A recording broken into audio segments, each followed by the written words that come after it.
"Send him to the Tower," a phrase that had struck fear into the heart of the English for nearly 1,000 years. Started by William the Conqueror in 1078, the Tower was built to keep the newly conquered English out, but its massive walls, portcullises and arrow slits were instead to become notorious for keeping people in. This prison wasn't for everyone, though. Only high-status political and religious prisoners got the privilege of being held here.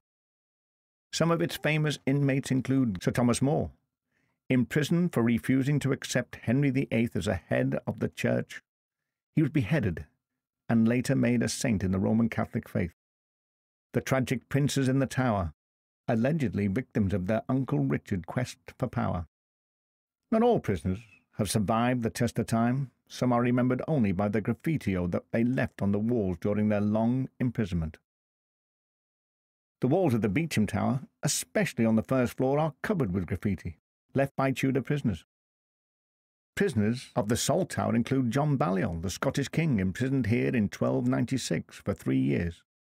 Hugh Draper, an innkeeper from Bristol, accused of practising sorcery. Traitor's Gate was the one-way ticket into the Tower from the River Thames. And Tower Green, the place where some of the great names of history have died, including 3 Queens of England. Queen Anne Boleyn, the second wife of Henry VIII, Catherine Howard, his 5th wife, and the Lady Jane Grey, who was queen for only 9 days, aged only 16. But at least these did not have to endure the baying crowd on Tower Hill. There aren't many buildings that have been in constant use for 1,000 years. Often the Tower of London has been the scene of the most important stories in the nation's history.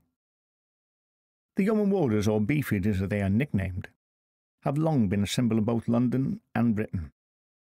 A detachment of Yeomen of the Guard, they were formed the Royal Bodyguard since at least 1509.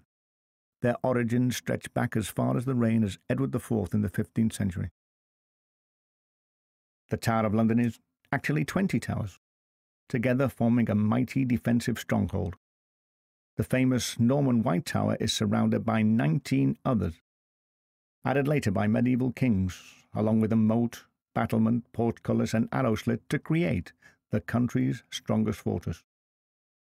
For many centuries in the past, it would have been a vast stockpile of arms and armour, protected by a garrison of soldiers, and conveniently located on the River Thames. The White Tower is one of the most famous castle keeps in the world, built to awe, subdue and terrify Londoners, and to deter foreign invaders.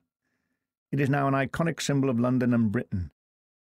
When it was built, the Tower of London was by far the tallest building in London, and it has remained a symbol of power ever since. But in addition to being a fortress, it has always served as a royal residence as well, and a very luxurious one at that.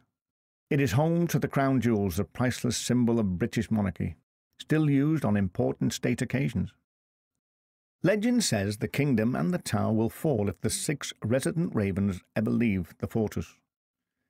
It was Charles II, according to the stories, who first insisted that the ravens of the tower should be protected. And to this day, we still maintain at least this many, who are looked after by the tower's resident raven master.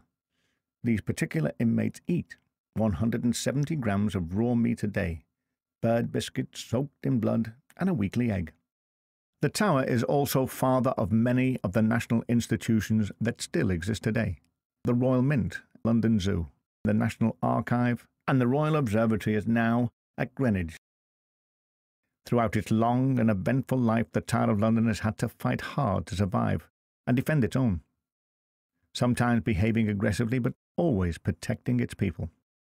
And one thing it has always been careful to do is pass on its stories of ancient deeds to each new generation.